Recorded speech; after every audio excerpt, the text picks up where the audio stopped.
Wel, ro'n ni gyd fel tîm yn y cyll yn hapus dros ben bod ni wedi cyrraedd y tri llaf. Roedd hi'n sioc fawr bod ni wedi cyrraedd gan ein bod ni yn gylch sydd yn y dre a bod ni'n gylch gymharol newydd. A mae'n bwysig iawn i ni fel cyll bod ni yn rhoi cyfle gorau i plant chwarae tu allan bob dydd.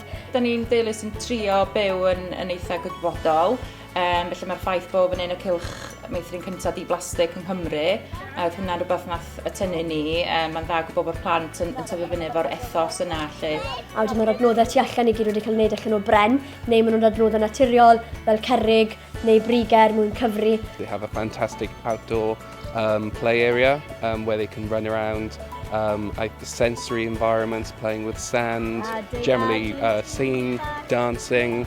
A wedyn ni wrth gwrs hefyd yn plannu pethau tu allan, llysiau a ffrwythau mwyn dysgu nhw fyw yn hunan gynhaliol a bod nhw'n gallu defnyddio'r bwyd na wedyn yn y cyll. Felly mae'r plant yn mwynhau a'r plant sydd yn plannu hynna gyda ni hefyd.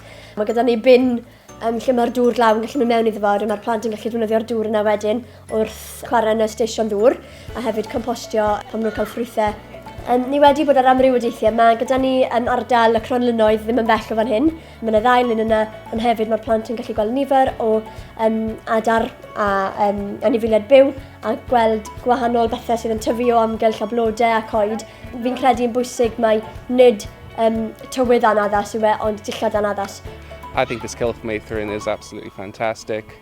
When my son started here about 3 months ago, he was quite shy around other children. But since coming to this Kilch, I mean, he's come leaps and bounds in terms of his confidence, communicating with other children, expanding his own vocabulary, both in English and Welsh, because we felt speaking Welsh was very important for our son to be growing up in Wales. Since moving from England, my wife and I really want to improve our Welsh language skills, and we feel like the best way to learn Welsh language is through our son learning Welsh, and then we can all progress together.